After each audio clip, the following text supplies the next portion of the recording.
Are you giving away previews to Shark Week that I can't reveal? Yeah, you can't show those ones. Yeah, I'll talk about it too. This is the end of me and Jimmy's friendship.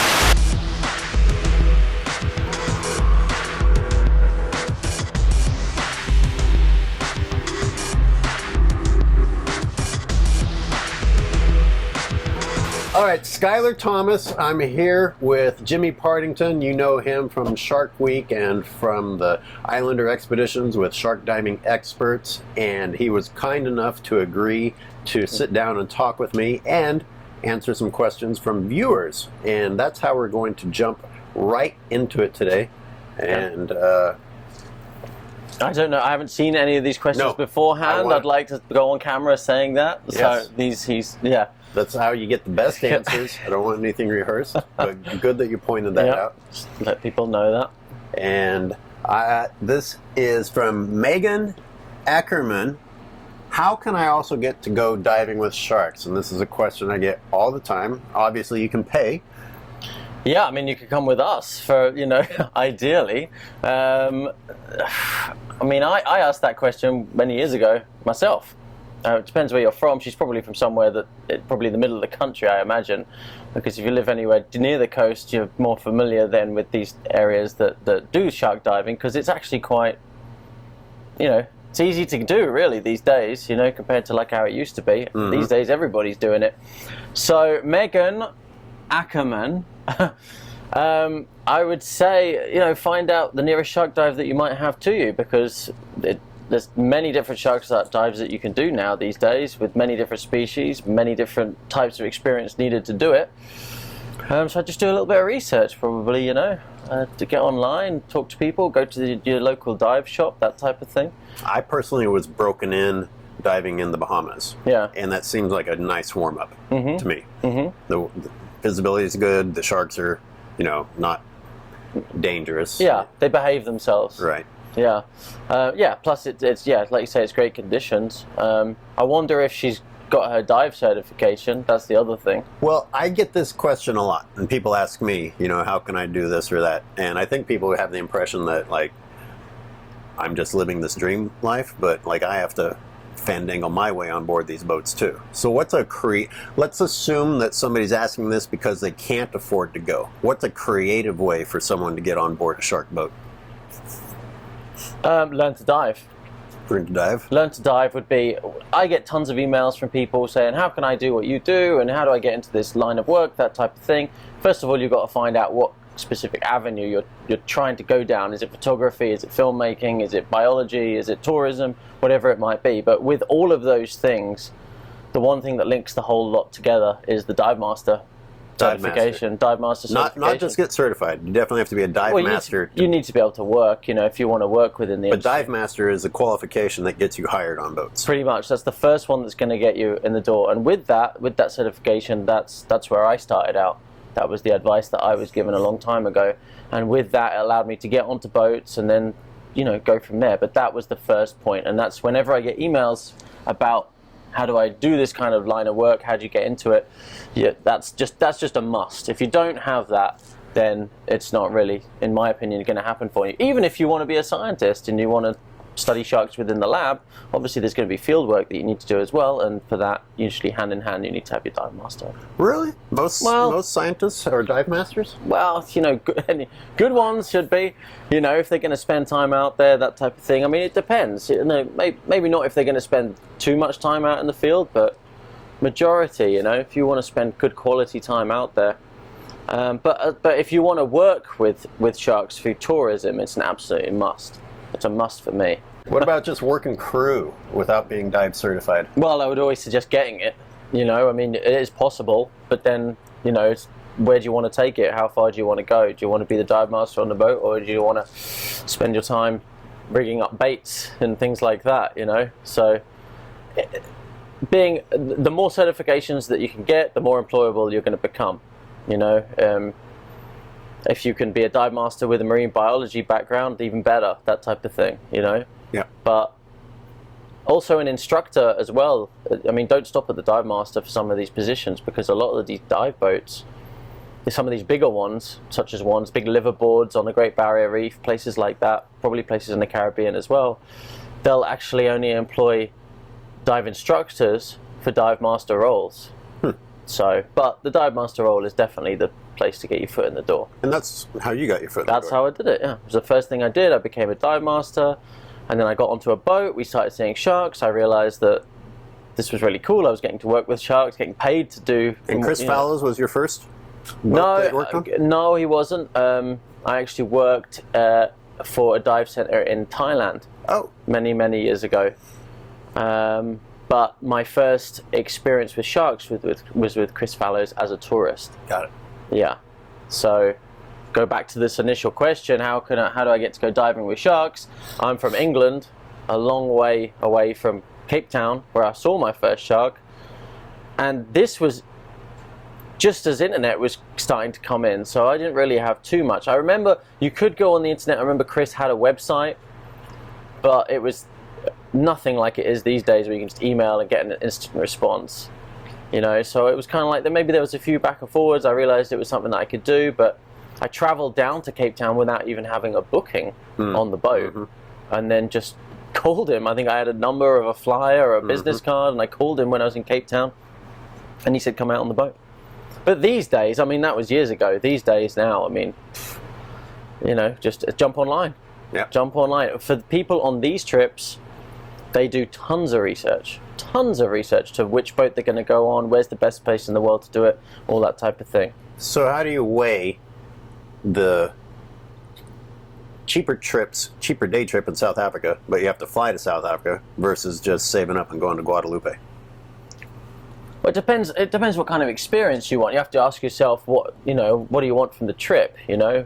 If it's been the thing that you've wanted to do the whole of your life, and it's that important, it's the bucket list thing to do, I prefer this trip because I think it's the ultimate package. You know, you come out for 3 days, you get to live it, you know, through living on the boat, or spending so much time in the water with the sharks, learning so much about them through the time spent with our crew and the other guests, and then yourself observing sharks for so many hours.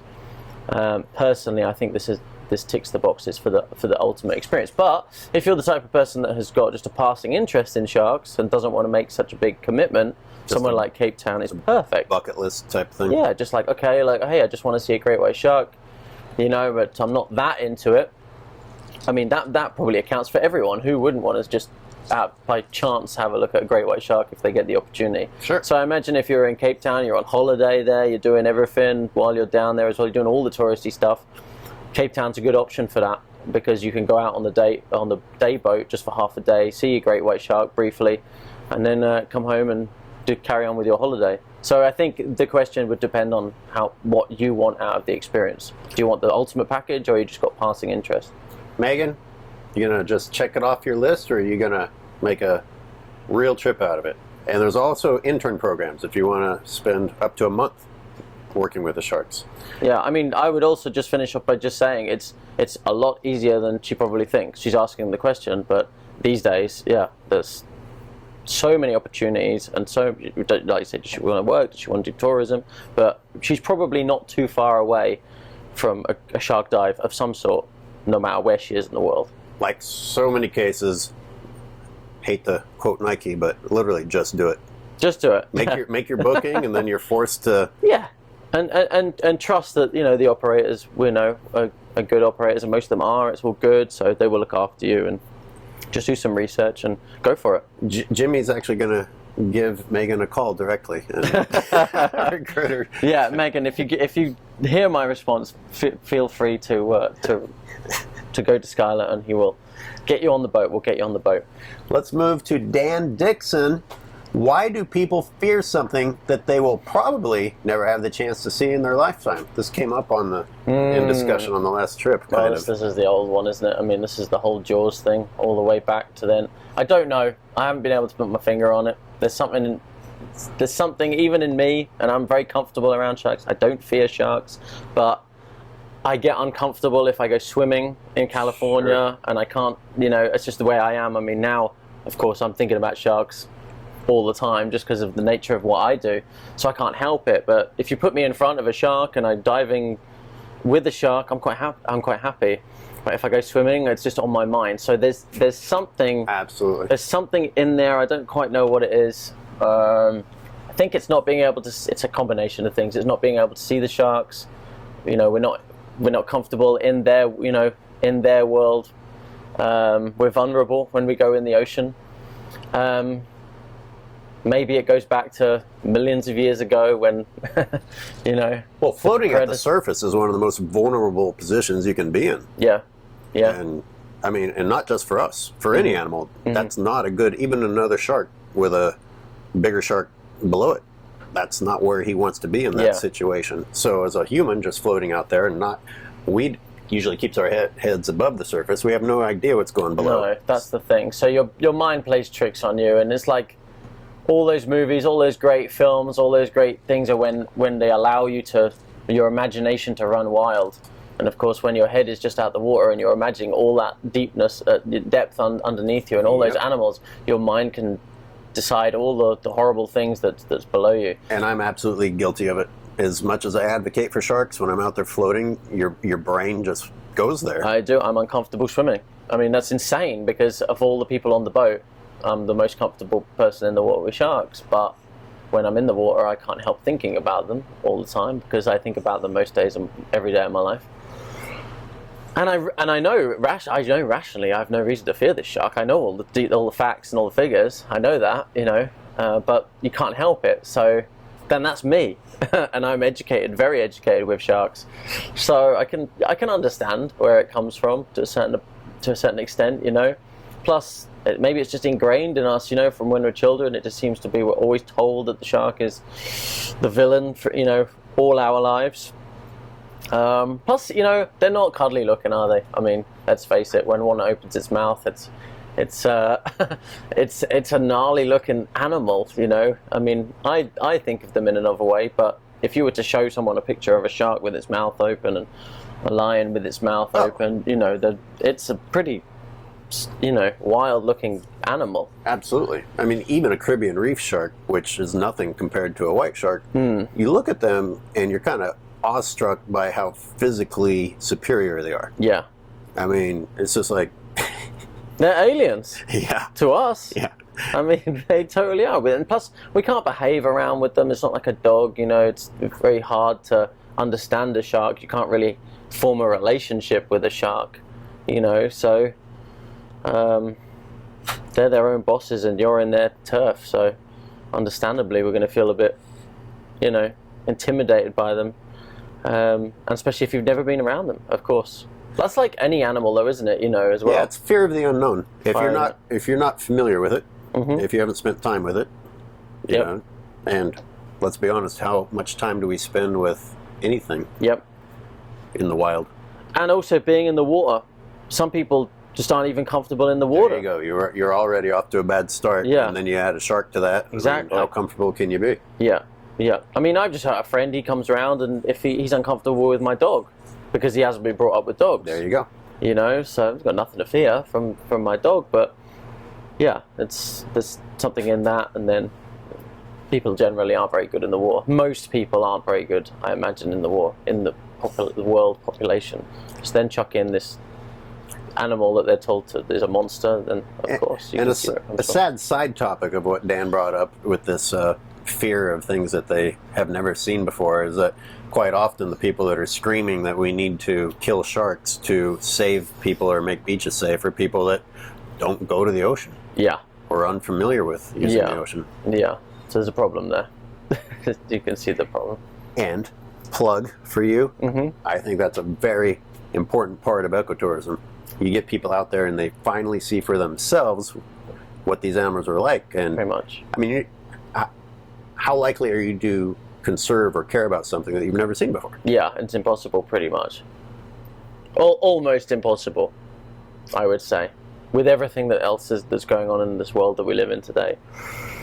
So yeah, that's why I think. Should we talk about this? I think, yeah. I mean, going forward, this ecotourism thing, I've seen it firsthand. You know, everybody that comes on this trip, nobody goes off with the with the idea that this, you know, this fear of the sharks. Nobody has that. So I've never seen anyone ever go on any shark trip and get off the boat thinking worse about sharks. No, never happens. It never happens. And you know, because of all these locations, I can speak about great white sharks through time in South Africa and then time at Guadalupe Island. You know, South Africa, it protected the shark, but it protected it for ecotourism reasons. You know, so that was it. It's not because of the love of the animal. It was because of the money that it's coming into that country. So it's it doesn't sit perfectly with me, but you know, if it's getting the job done, then so be it. And the same at Guadalupe Island. I think it's the same type of thing. You know, it's a very, very vulnerable area in the world for fishing and things like that.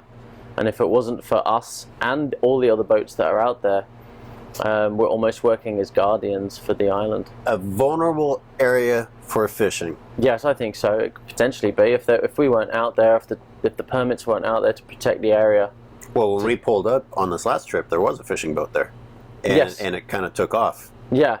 Were they like? No, they were fishing for tuna, but you know, if the great white shark permits weren't there and it was allowing, and no one was out there, then there would be nothing to stop these other boats just coming in. If permits weren't there, if it wasn't regulated, if it wasn't the reserve, if you didn't abide by the rules. That was my conclusion at the end of cage diving. The bottom line is that, you know, as much as you may hate cage diving for whatever reasons, if those people who are there making money off of showing other people the sharks weren't there, other people would be coming in making money off of killing them. 100%. But how... Let's take that a step further. From what you've seen, you've been going to Guadalupe 10 years? Yep. What evidence would you provide to anyone who says, oh, that's not true? How do you know that that would happen? You know, why are you confident that someone would come in and kill the sharks? Well, unfortunately, we're seeing it in other areas down not too far away from the island. So certainly Baja, you know, there's a lot of pressure on great white sharks there. They're being caught down there. So and it's, you know, it's allowed to be going on. These areas which aren't regulated to the extent where Guadalupe Island is, not too far from Guadalupe Island, talking about the Baja Peninsula, that is under a lot of pressure from fishermen catching great white sharks. So why would Guadalupe Island be any different? I can't state for fact that it would be left alone, but based on a very close other area that is getting fished for great whites, why wouldn't you go to the spot where there's such an abundance of them? Indeed. I mean, people pay a lot of money to charter fishing trips to go a long way. It's certainly not crazy to think that they would go from San Diego to Guadalupe. Yeah, not at all. So, for trail sniffers, could you ask Jimmy about the pack of mega sharks he encountered while diving in the mini sub at Guadalupe, and why they don't seem to frequent the surface that often? And I had to respond to him. I was like, "Oh, is this a Shark Week show?" And I watched it before we came out, and we actually watched it on the boat. Yeah, pretty good. Obviously, pretty good. Obviously, I thought it was the best shark show ever made. I mean, obviously, but yeah, it was. It was something that I'd personally had dreamt about doing. You know, I mean, how many people can say that they've been in a deep sea submarine 400 feet below the surface and surrounded by these give us mega that answer. Sharks? Like, can you count them on the hand? Well, like, are you and... Oh, I don't know anyone else that's done it. It's just you guys. Pretty much at Guadalupe Island. That were on the show? Pretty much, yeah, our team, you know. What was the deepest that you personally went to? 400 feet. You were down at 400 feet? 400 feet, yeah. And Mauricio Hoyas, the scientist at the island, went to 1,000. And he saw big sharks down there as well. So the whole idea about the show was to try and find the mega sharks down on the bottom, because we were using the shark deep blue as the kind of the subject or the kind of basis of the show, because this was an animal that was over 20 foot in length, could have been over 50 years old, and yet she's only been seen a handful of times by the boats. So how is that possible? You know, how has she been around all these years and yet we've only ever caught a glimpse of her? So we wanted to kind of look into that. So we went to go and explore the depths of Guadalupe Island, to kind of flip the whole place on its head, and really showcase the stuff that hasn't been filmed before at Guadalupe Island. And you actually get credit for the concept. Yes, yeah, it was a collaboration. It was a show idea that I had. Discovery really liked the idea. So then they said, all right, great, we're going to make that show, go and make it. And as excited I was, I was also quite nervous because it was completely new ground. But going back to the question, which is right there about the mega sharks, just ask Jimmy about them. Well, they don't seem to frequent the surface that often. Let me, for my own sake, is it a different set, or do they just hang out down there most of the time and occasionally visit the surface? Yeah, I think it's not a separate group of animals. It's just you've got a higher chance of seeing the depth than you do on the surface. These mega sharks, for example, because they come up less than the smaller ones. So go down to them, and you're going to be able to film them much more easily than you would at the surface. So we've done shows in the past where we've tried to film these mega sharks on the surface, and you get one glimpse of them very briefly amongst all the small ones. So this year we went down, last year I should say, when we filmed it, we went down to find them, and hey presto, they were a lot easier to film. And you don't think the big ones bother to come up very often because? Well, I just think they've got bigger fish to fry, like at that point, there's something within them at that age where they want to go after something else, the bigger prey. We know that sharks shift their diet throughout their life cycle, so when they're smaller, they're feeding off something else, blah, blah, blah, and then they get to this certain, it seems that they get to this certain size, this mega shark status, if you like, which would be 16 foot and above, and they become less and less interested in the boats. And so, by the boats, I mean the bait that we put out. And the elephant seals do go and forage at the bottom, yes. And they get extremely large. Yes. You think they're feeding on anything bigger than elephant seals? Probably not. No, I don't think so. But there ain't much things bigger than an elephant seal. Well, what's Megalodon eating? Apart from Megalodon, that's going to be the next. I feel like the Megalodon question is going to be in there at some point. But no. I mean, there ain't much else bigger out there. I don't think they would take on anything live bigger than a northern elephant seal, personally. But they could certainly scavenge off things that are dead, such as whales and things like that. I tell you what, if you get footage of a white shark taking down a full-size elephant seal at depth, I mean, because even though white sharks are potentially capable of taking out a bull elephant seal, they still are going to go for smaller, easier prey when they can. Yes. So the chances of them, even deep blue, wanting to take out a full-grown elephant seal are smaller, or you think deep blue would feel comfortable with because a bull elephant seal is like 8,000 But you're talking about the rarest of the rare, aren't you? Yeah, you're Clash talking of about the Titans. Basically, yeah, you're talking about deep blue with the ultimate one. I don't see why it wouldn't happen, but of course, we're dealing with higher or less percentages to be able for that type of thing going on, for sure. Well, you're filming next month. Yes, we're going to be returning, so I can't give away too many plot details. Okay. But stay tuned for Shark Week next year, because we are returning to the abyss. Good luck with the submarines. Good luck with the Thank you, and yeah, keep watching the shows. He went on to. It was indeed Great White Abyss, and there were 20 to 25 of them, all over 2 tons at a depth of 400 feet. Yeah. Oh, he knew that you were at 400 feet. Yeah. He watched the show, and unlike you, apparently. Well, I didn't hear 400 feet mentioned.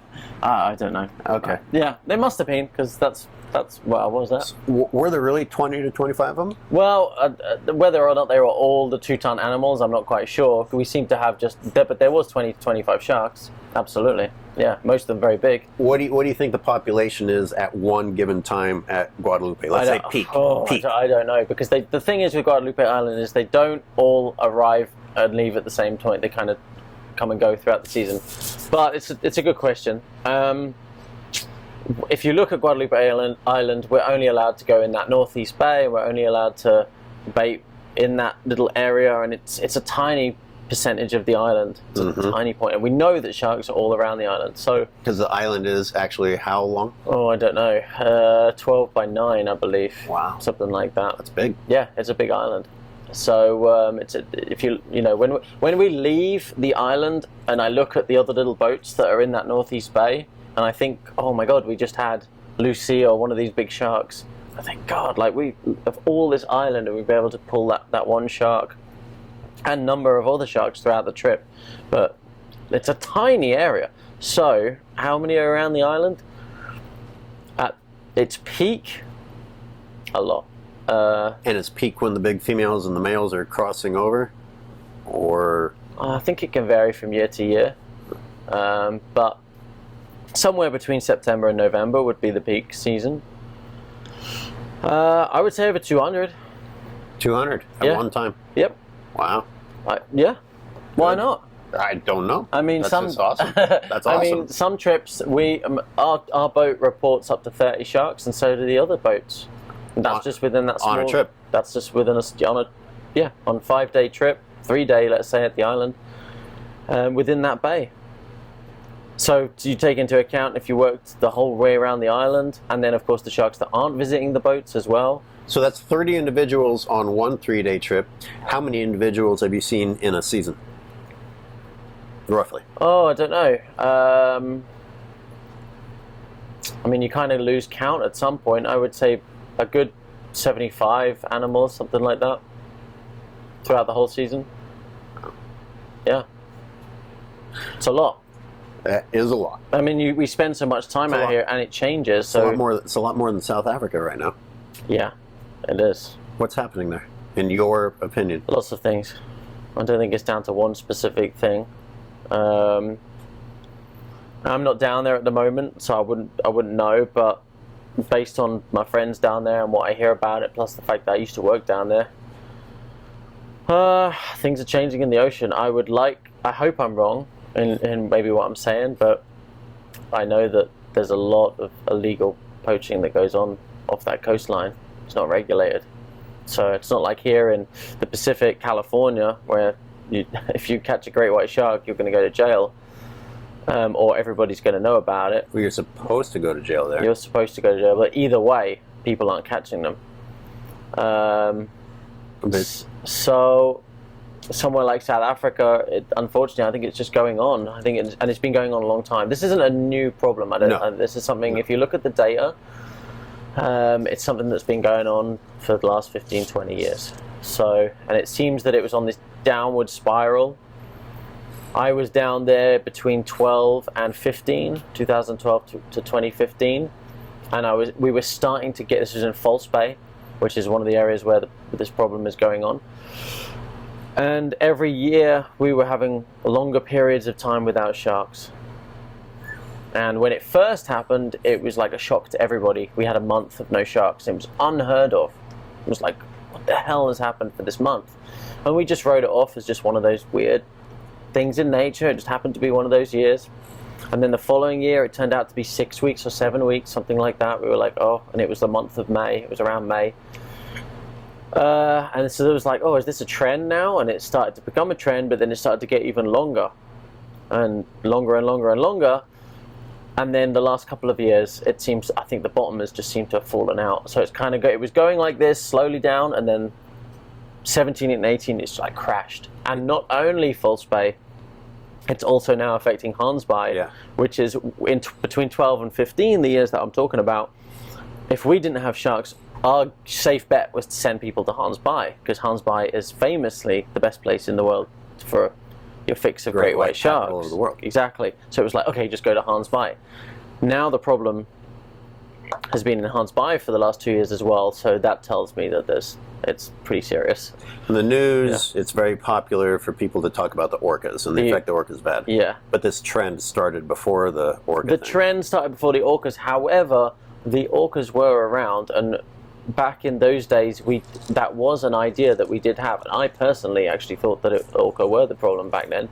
But there was lots of ideas and whatnot, but it seemed that when the orcas were around, the sharks would leave and so on and so forth. But then it's turned out now in the last couple of years that orcas are there, they seem to be adding to the already problem that's there, I think. Yeah. It's a problem, these orcas, don't get me wrong. This hasn't been a made up story. When they come in, the sharks are disappearing. It's very obvious. It's not that the workers have to wipe out the whole population. It's that when a couple of white sharks get killed, they get the message and seem to scatter. Yeah, that's going on.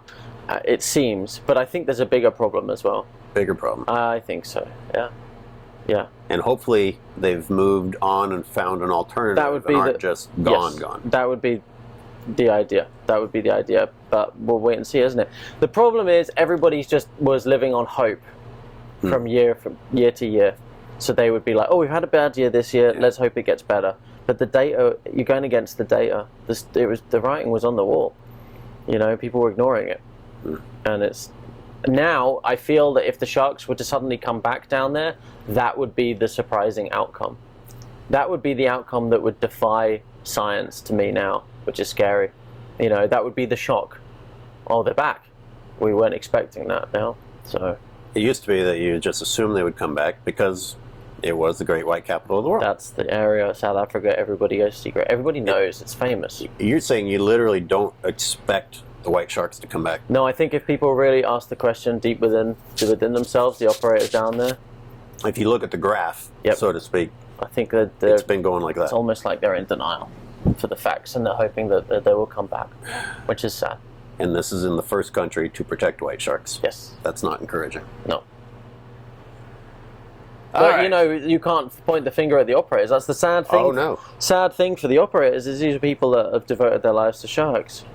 So it's pretty heartbreaking for them because I know a lot of them personally, and these guys were the pioneers to start up the cage diving operators down in Hans Bay and in False Bay. So it's sad to see people that have devoted their lives and to their passion and to save this animal and to have seemingly put it in this forefront to get it protected, and then for it all to just be falling apart. It's got to be hard for them, I imagine. Where do great whites go for breeding? This is from Mary Brown. Well, that's the $1 million question, isn't it? If I knew that one, I'd be a millionaire.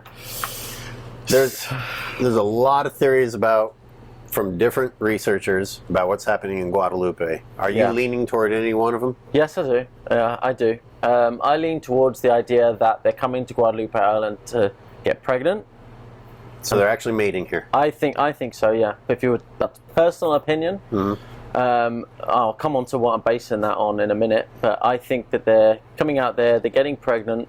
They're stocking up on the northern elephant seals and all the other prey that's out there, and then they're leaving and they're giving birth somewhere along the California coastline and Baja, Mexico. So they're eating here. Yep. And having sex here. Yep. Which, filling up on the food. Yep. Makes sense for being able to sustain a pregnancy. To move away and do an 18-month gestation. And then they return to California. But haven't pregnant females been seen here? Or is that a guess that they were pregnant? I'm not sure, hey. I hear both sides of the thing. Is she pregnant or is she just eaten too much, that type of thing. My personal opinion is that she's eaten. She's stocked up on the food. The reasons that I think that this is a mating ground is based on a few different things. First of all, the fact that we only see mature sharks at Guadalupe Island. Almost. 9 out of 10 animals are mature. There's certainly there's no babies here. Secondly, the big females we often see with these fresh bite wounds and mating scars on them. I mean, I say fresh. I've seen one shark that had them 1 week and didn't have them the next week. So. Didn't have them the previous week. Yeah. So, and they're you can see the redness on them. So the same animal. We know the animals out here. And then thirdly, the fact that some of these animals have been tagged with long-term tagging. So these big females, these big mature females, types of animals that have these scarring on their sides, then they've been tagged and they've gone. Then it's been shown that they do this 2-year migration around California and then return to Guadalupe Island 2 years later and seemingly to begin the cycle all over again. So we can't be sure, we don't have the facts, no one's filmed it, that type of thing, but there's little clues. Evidence would suggest that that's what they're doing. In this year, 2018, is the year when they should be returning. A lot of our big females that we know very well, yes. And we've seen that already. A couple of names, you want to throw a few out? Well, there's 4 big ones that are here at the moment. Dottie, Lucy, Zitzmiddle, and Scarbird. They're 4 of our favourite sharks, and we saw them all back in 2016. Minus Lucy. Actually, Lucy's an exception to that, which we could talk about. Yeah. But the 3 other ones are sharks that we see every 2 years, almost every 2 years. So we theorized that we would see them again this year. Last year we didn't see any of them. So going into the season, we were like, they were 3 specific sharks because they're our favorites, that we were like, hey, are we going to see these animals again? And then within a couple of weeks of being out here, they were reported, and we've had them on the trips already. Yeah. So, and that isn't the first time that we've done it either. It's not just that wasn't just a stab in the dark and a guess that's worked out. Like, we had that theory for 2016 as well, and 2014. So this is a trend. So the ones you just mentioned were absent in 2017, except for Lucy, and we'll explain that later. We'll come on to Lucy. She's an odd case. Okay. Yeah. Broken Girl 3D says, if I never knew what a shark was, how would you describe what they are? Oh, that's a good question. Your first encounter. I like that question. What makes them so special? How would you describe what a shark is? Well, the best way to do it is just to go and look at one. You know, what makes them so special? I would say just look at it. You look at how perfect it is. Look at how well designed it is. My boss used to say that back when I worked in an aquarium. People used to ask him, why do you like them so much? And he would just be like, hey, just look at it. Look at it swimming around. It's just this amazing, perfectly engineered, designed creature. That's the best thing. And still to this day, when the sharks swim around the boat, when you see them cut through the water, there's just something about them, some sort of aura about them. So people ask me, like, well, why sharks? And basically the answer is, I saw one. Yeah. I mean, after you see them, it's kind of game over. Yeah, you never forget the first one you see. I never forgot it. It was in South Africa. It wasn't doing much. It was just swimming around the boat. There was nothing spectacular about it, as far as opening its mouth goes or anything like that. It was just swimming by the boat. But I remember just thinking, oh, wow. Plus, I think also there's such a mythology with the sharks as well, so you kind of know about them before you've seen them. They're almost like celebrities. They have this presence about them. They have this power about them in the water. They're the top thing in the water, and you know it when you're in the water with them as well. They have that presence about them. They're the boss of the whole area. When they're swimming around, everything gives way to them. Yep. They don't mind you. They don't give a shit about you in the water. You know, you're in their world. So there's maybe something attractive about confidence as well. And these animals are super confident. So if I had to nail you down to the description, so far I've heard you say perfection. Yeah, I mean, as far as the description goes, well, what is a shark? How do you mean? Why is it here? What's it doing in the ocean? Well, that's the thing. I mean, it's not really that special as far as when you compare it to any other animal. You know what I mean? Like, it's. I don't think. I sometimes wonder why is it sharks that people are so obsessed about? You know, why have we picked that animal to come and have this? You know, a lot of our trips, our guests, I get the impression that they wouldn't go and look at polar bears and they wouldn't go and look at lions as much as there's something about these sharks that keeps people coming back. I agree. So I don't quite know what it is. I don't know. There's a frenzy about it behind the stuff on the TV, the media, the mythology. I think it's like the whole package almost. And also possibly down to just a shared love for them as well. There's a lot of people that love them as well. So I don't know. So who knows? But to answer the question simply, like I always say, well, just don't listen to me. Just look at it, and that usually is the best way to answer the question. It answers a lot of things. Mm-hmm. People are like, well, why aren't you scared of sharks? And the best way to stop being scared of sharks is to see sharks. Mm-hmm. I mean, nothing that you can say verbally will have the same impact that the shark will have. Nah, exactly. It's like that for me when I go home, especially when I'm from England, so a lot of my friends have never met a shark, which is insane because I've worked all my life with them.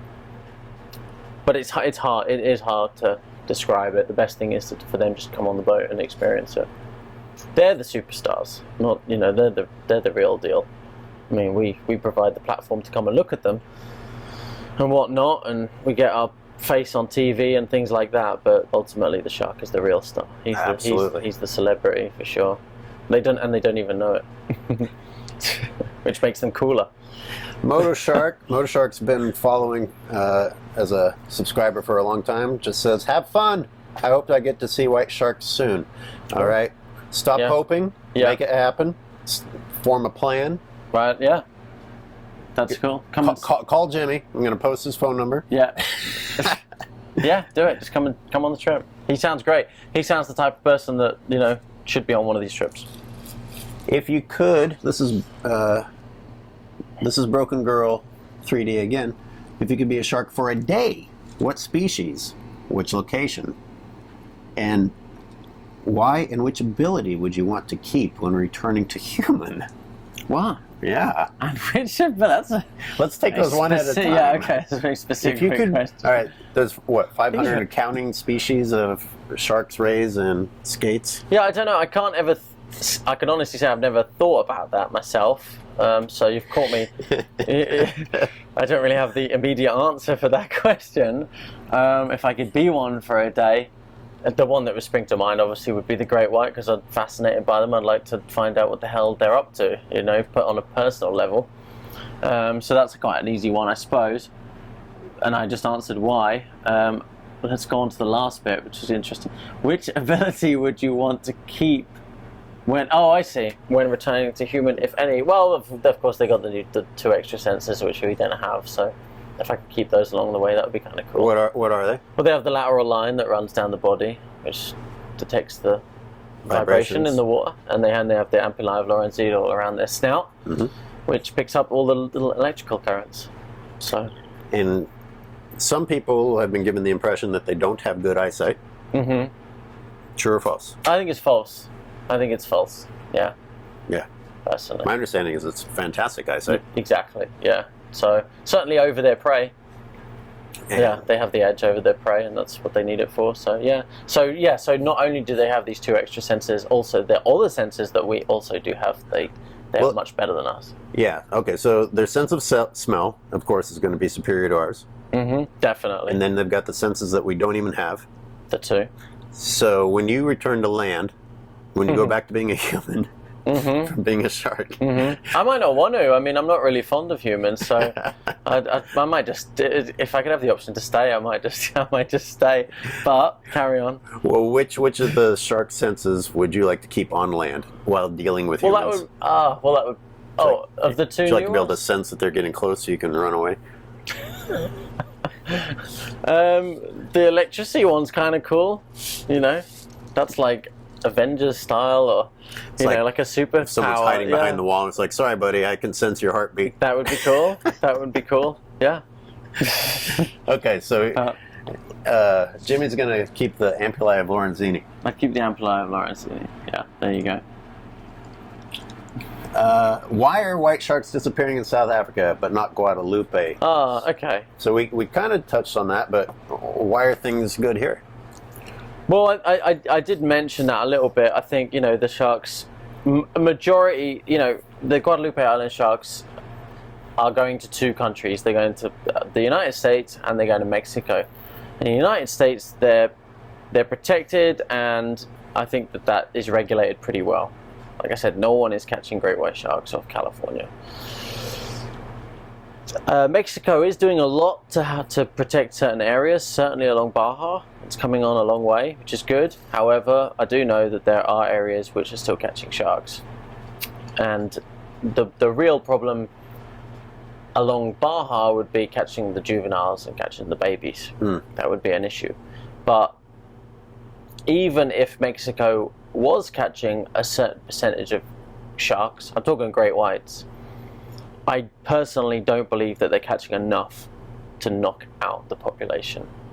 So, yes, it's sad that that is still going on, but ultimately, I think the reason that the sharks are doing well here is because of the weight of the United States. So, in summary, people are still going to catch sharks. I mean, bad things are going to happen, but the regulations are helping cut down on that. Yep. And in South Africa, it sounds like there's not a lot of enforcement of the laws. It's almost the other way. It's almost the opposite way.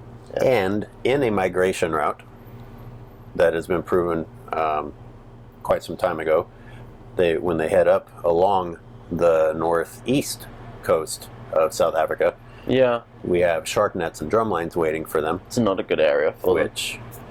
Stay tuned for monsters coming out, which exposes the company that does this to the white sharks. That's not going to help if that should happen to turn out to be a pupping ground, because other sharks are actually using it for a pupping ground and getting wiped out by the shark nets, even though they're meant for white sharks. They catch around 22 white sharks a year. Right. You're talking about a population that's disappearing. That's significant. Yep. Yeah. I mean, what did I say? I mean, that maybe only 200 sharks around Guadalupe Island. I mean, I don't know about places in South Africa, population studies, but yeah, if that is the case, if they're catching 22 sharks a year, that type of thing, then obviously over time, gradually, you can have a problem. And even if it stopped today, their genetic diversity hasn't been damaged enough to where they might not be able to recover. So that's sad. I mean, we've got to stop right now. Yeah, it is, but I think that's primarily the difference. I mean, I'm very grateful, of course, because Guadalupe Island is the place that I work. But yeah, I think that has a big thing to do with it, is the fact that there is such a weight from the United States that it's enough to help preserve the species. Go United States. Let's hope this current administration. I mean, they've protected areas. They deliberately went out to protect areas along Southern California years ago, and now we're seeing. And are you talking about getting rid of the gill nets along the coast, or those something gill nets? else? Just protect all those protected areas. You know, multiple different things going on along there. The nets and preserving the fishing and all the other things within the ecosystem there. That was put into place years ago for this reason, and now you're seeing big predators back in these areas, and that was the plan. That's what was, so the last couple of years, people are seeing all these juvenile great white sharks along Southern California in huge numbers. That's good. That's what we did it for. You touched on a huge irony of the idea of culling the sharks, because the plan was for them to come back. And in a lot of parts of the world where they have come back, the reaction is, well, let's kill them. Yeah. It's like pressing the reset button. I don't know. Hopefully that doesn't happen along here. I don't think it will. Not at this point, anyway. There doesn't seem to be any weight on it at the moment. The sharks that we are seeing, where the bathers are these small little juveniles that are really not interested in us at all. They're there for the fish and the rays that are within these protected areas. That's why they're there, because everything else has come back. So it's a good sign. And if you have a big predator in any area, that's generally a good sign for the whole ecosystem. If big predators are there, there's a reason, and that just shows generally that it's a very good system and it's been put into place. So we're only just seeing results of these areas being protected. So it's a good thing that we're seeing sharks back. We've got to be patient and let nature establish her own balance. Yeah, and in the meantime, they're really not causing us any problems. So it's a good thing. It's a good story. Andy Casagrande actually texted me and said, and I'm not interested in what Andy has to say. I don't like Andy. I don't want to be affiliated with Andy. He's let's have a look and see what he's got. Ask him about tits in the middle. That would have been a lot funnier to me if you hadn't kind of revealed what that means in your presentation. Well, hashtag tits in the thanks middle. a lot, Andy. How's she doing? Smiley, laughing face at the end of it. Well, she's due back. So he pronounces her name Tits in the Middle. Her real name is Zitza Middle. It's an Aztec name. He's just not very good at pronouncing things properly. So maybe Andy, you should swat up on your English and pronunciation. He's from Florida. I know you do struggle, but that particular shark, me and Andy have both met. We filmed her, or he filmed her, but I was in the water with him. This is one of the big ones, right? She's one of the biggest females out here. She's around 18 foot. She's enormous. She's one of the biggest great white sharks that I've ever seen. She's amazing. And she's a 2-year shark, so she comes back every other year. And we filmed her in 2014 when we filmed Island of the Mega Shark, and she actually brushed up against the cage to the point where he couldn't even get her in his whole camera view because she was almost too close, which was awesome. And then we saw her again in 2016, but Andy missed her that year by the time he came out and filmed. And then she was missing last year, and then I heard a rumor that she's back at the island this year, but I'm yet to see her. You personally last saw her in 2016? Yes. And it was expected for her not to be here last year? Last year, yeah. Right. Yeah. Hopefully she was pregnant and Yep. carrying out that life cycle. Exactly, yeah. I mean, she's one of the biggest great white sharks you can ever see. What's that mean? Well, it means that... I mean, there ain't what many. size is that? She's 18 foot. 18 foot. Yeah, in my opinion, she's around 18 foot. And an 18-foot female is bigger than an 18-foot male, girth-wise? Yeah, girth-wise, yeah. Not just because she's pregnant, but generally speaking? But also, she's not... There's other sharks that are 18 foot, but not as big as her. She's an incredibly girthy shark, 18-foot shark as well. She's enormous. Yeah. I mean, a shark is not a shark like every other shark. Some just have genetics that... Yeah, like us. mean they're going to be bigger than other Exactly. sharks. Yeah, just like us. So, yeah, just like us. Just like us. She seems to have been, maybe it is genetics. Maybe she comes from a line of a big family, that type of thing. She's got big sisters. Yeah. They're all that big. But she's probably the girthiest great white shark that I've ever seen. Wow. Yeah. You have pounds to put to that length? Wow. I mean, up to 2 ton, I would imagine. A shark like that. For sure. Yeah. Yeah. Probably more. All right. Thanks for your question, Andy. Yeah, thanks, Andy. I will see you in a couple of months when you're on the boat. So, Fernando Reese from Sharks Educational Institute. Thanks for letting us participate on your work. My name is Fernando Reese. On behalf of the Sharks Education Institute, I would like to address a question there's something about differentiating between tagging that is helpful versus tagging that is for sensationalist purposes. Right. And how do you tell the difference if you can? Ask me that again. He's concerned that there is a trend going on of just all kinds of people now tagging. And right. How do you know the difference between just tagging for the trend and tagging for conservation? Well, you have to ask the question, are you seeing results? Are we? Well, I'm asking you. Exactly, you're asking me the question back. I think we just answered the question because neither of us know the answer. I personally don't really care for all this kind of stuff and all this science. I mean, I care for an outcome. If we're going to see areas that are protected and we're going to see, as a direct result of this research, this has happened. But and sadly, in most cases, you don't get to see it. Or I haven't seen it. Right. Papers will be written, but not much then will come of areas getting protected. Careers species being will protected. be saved, but maybe not animals. Yeah, you could say that. Yeah, it's a heavy one. It's a heavy one. Yeah, it is a heavy one. Let's see if we have another question from Andy to center. Yeah. Let's go back to tits in the middle. Hang on a second. I'm not a scientist either, by the way. You know, I'm a tour guide. And I always wanted to be that way. I was never really interested in the science. I don't care so much about knowing. I never got into it to know all this information. And I still don't. But yes, it would be nice. If you had all the answers... You enjoy the mystery of it. I wouldn't even say I enjoy it. I just don't care. I don't care to know. I don't even enjoy... I'm not even on the side of not knowing. It's just I'm like just somewhere down the middle. It isn't something that bothers me or affects how I think. You're in the moment. Yeah. The sharks are there. The sharks are great. What else do you need? It's always what I was in it for. You know, I never wanted to study the sharks. I was just fascinated by your other person's question. What do you like about? Or you know, why are they so fascinating? Because I just enjoy looking at them. You know, and I also enjoy the appeal that they have to others. I enjoy the lifestyle that I live, being on the boat and being around them all the time.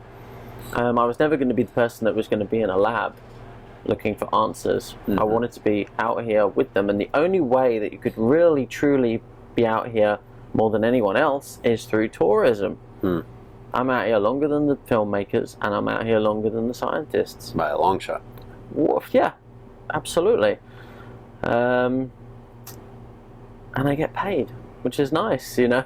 Like, I get to make a career out of it. Mm-hmm. So it works for me. And that's why I also say about get your dive master. Go and work on these boats. Who's saving sharks more, scientists or expedition leaders? Well, I don't know. It depends, you know what I mean? I mean, I like to think that there's a nice collaboration with what we have going on at Guadalupe. Because the two kind of need each other in a way. But they do need each other. One's not more important than the other. Why do you need scientists? I can see why they need you. Yeah, they do need us. We help fund them. When you provide the boat? Yeah, and then we provide the platform and things like that. But, you know, some of them have their own boats as well. But then we need them to help keep the species alive and kicking. How are they doing that? Well, I'd like to think through these... Yeah, I know where you're going with this. I'm not going anywhere. You're setting me up. I'm not going anywhere. But, yeah, I would like to think that... You said you needed them. I would like to think the researchers are helping to support the sharks so that ultimately we can come out and show people the animals. However, if we do go back to the question, I do believe that from what I have seen, a lot of the science just seems to be done just for reasons to be able to, you know, just to keep people busy. I think it'd be interesting if we were forced to put ongoing research on hold until we showed concrete results from the data we already have. It's like every year there's more tagging. Yeah. Every year. It's like a race to tag as many as possible. What if we just have to put that on hold until we see results? Yeah. I don't know. I mean, that, you know, you'd obviously... It'd be like shaking the hornet's nest, wouldn't it? Doing something like that. Sure. Doing it right now by saying it. Yeah. Yeah, I don't know, but like I say, it's also really not really something that, I mean, you're asking my opinion about, but it's something that I try and really just keep my nose out of, if I'm being honest. It's not something that I think about all the time, late at night and stuff like that. It's really not my business, and it never was. It was never something that I was particularly keen on. You're going to love the sharks no matter what we find out about them.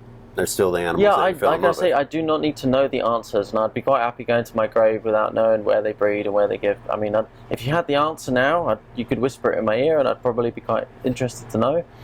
But I don't do what I do to crave these answers or try and find all these mysteries. Mm-hmm. All I care about is that they're there the following year, that these sharks return, so that I can show people them and have a good time with them in my lifetime, so that I can show my grandkids them, that type of thing. That's all I care about. Good answer. Yeah, because when I got into this, I just got into it through the love of wanting to see the sharks, and nothing's really changed. Let's move on to a more light-hearted question. In fact, Well, I know This looks like a long one here. Donna's got a heavy one. I know Donna from when I went to Western Australia documenting the Western Australian shark cull in 2014. Okay. Hi, Skyler. With all the political business in Western Australia with sharks at the moment, there are a few details I need more information on, which may help hold up the reintroduction of drumlines in our southwest. This is serious. always going on over there. Yeah. Politicians going back and forth. We're going to do a different kind of culling, or we're not going to cull at all, or we're going to call it a different name. Right. The government can't give details of how they intend to relocate, and have previously proved that they are not capable of safe shark handling. I can vouch for that personally, to minimize trauma to the sharks. So my question is, what speed would have to be used to safely tow a great white shark? And for what maximum time? Towing a shark for 500 meters is their only option. So, towing... So hang on, let me get this right. The idea is to tow sharks? My guess is that in order to appease the public who don't Believe in the they're culling. like, we want a safe beach, but killing the sharks is bad too. Let's hook them and relocate them. Okay. Is relocating a real option? I don't think so. No, it's not, is it? I mean, how far would you have to go to relocate a shark? Well, our sharks migrate, hundreds of miles. So it's years. Guadalupe is 9 by 12 miles. You said. Yeah. Okay. Would it be a stretch of the imagination to think that they do the entire circumference of the We island? know that they do the whole island. Okay, I'm going to guess. I'm going to guess that they aren't going to go 12 miles with this shark. Doubtful, and we exactly. So exactly. That's the point. We know that some of our sharks go to the south of the island in a day. So they'll go down there, and then we'll have them back the next day. That's nothing for them. Nothing for them. I mean, what are we? 200 miles from the coast. And they make that journey as well. We know about the journey to the cafe, and then even past Hawaii and then back. We know about the South Africa to Australia journey and back. It's nothing. Cool. Okay, so relocating a shark by dragging it a little bit further away. Nah, I mean it just seems insane. I think I can't. Well, I know there's a lot of stupid shit that's been going on that coastline with regards to decision making. So I hadn't heard of that one so far. So, but it's just an old-fashioned, stupid, non-logical idea to tow a shark. To think then that it's going to hang out in that area. I mean, they present the idea of these smart drumlines. Have you heard of these? Who's making these decisions? I mean, it's not absolute nonsense. Certainly not anyone who listens to scientists. I mean, relocate as in. I love that, like relocate. So then when you take him there, that's his boundary. So he's only going to go one way after that. Well, he's learned his lesson not to go to the human beach anymore. Yeah, but we're dealing with. I can't really answer that question because it's so ludicrous that it doesn't really justify an actual science. Like you're actually asking me for knowledge based on like expertise, but it's such a ludicrous question that I can't even answer it. The only people who would have an answer to this are politicians who are capable of making up complete rubbish. Exactly. You're coming to somebody that actually does have information about great white sharks, but the type of question that is total nonsense. Let's entertain the second part of it. Okay. I understand, Donna, that you're not asking the question, so my dig isn't at you. It's at this idea. Sure. She's hearing what's being presented and trying to help people there understand why it's ludicrous, I think. Mm-hmm. And we have a shark expert who can say, well, yeah, that is ludicrous, or there's some merit to it. Yeah, I mean, a shark expert, or just anybody that has any logical sense about them. So, what speed can you drag a shark? I don't know. Without? I don't know. I don't know. I'm not even going to try and figure it out. I mean, it's just stupid question. If I took you in the parking lot, what speed would you not incur some injuries at or feel negative afterward? Yeah, I mean, what speed? I mean, is this a question that's actually getting asked? I think that in Parliament they're probably putting down, as part of their humane treatment of the animals that they intend to ultimately kill anyway. Well, I wonder who they're going to get the answer of, because they're obviously trying to back this up with some sort of person that they can name and say, well, we went to Mr. Shark Expert or we went to the scientist. I don't know who's going to give them the answer. Well, last time I was there, they came up with the idea that they were going to target 3 meters and over. And I was curious what politician decided that that is the exact length that a shark gets to be executed at and is magically dangerous or not dangerous. Yeah. Yes. Sharks and politics, it's something else. That's the same thing. The fact that politicians use the fear of sharks as a political platform is what's really interesting. Yeah. I'm sorry, Donna, I couldn't answer the question, but I think I did answer the question in a roundabout way to the point where it's just it's not really worth. I know Donna's personally involved. She was out there actually trying to help the poor tiger sharks that were being hooked by these massive hooks that they would present to the public, that the sharks are kind of like hanging on to the hook and like getting a spa treatment or something. Yeah, the poor tiger sharks. I mean, I think, what the hell have they done? They're absolutely nothing. I mean, they're getting nailed. It's absolutely nonsense. This is covered in Great White Lies, my documentary from there. But I mean, you got these poor tiger sharks that have been roaming around there for years and years and years. Not biting people. Not biting anybody, and all of a sudden they're just getting...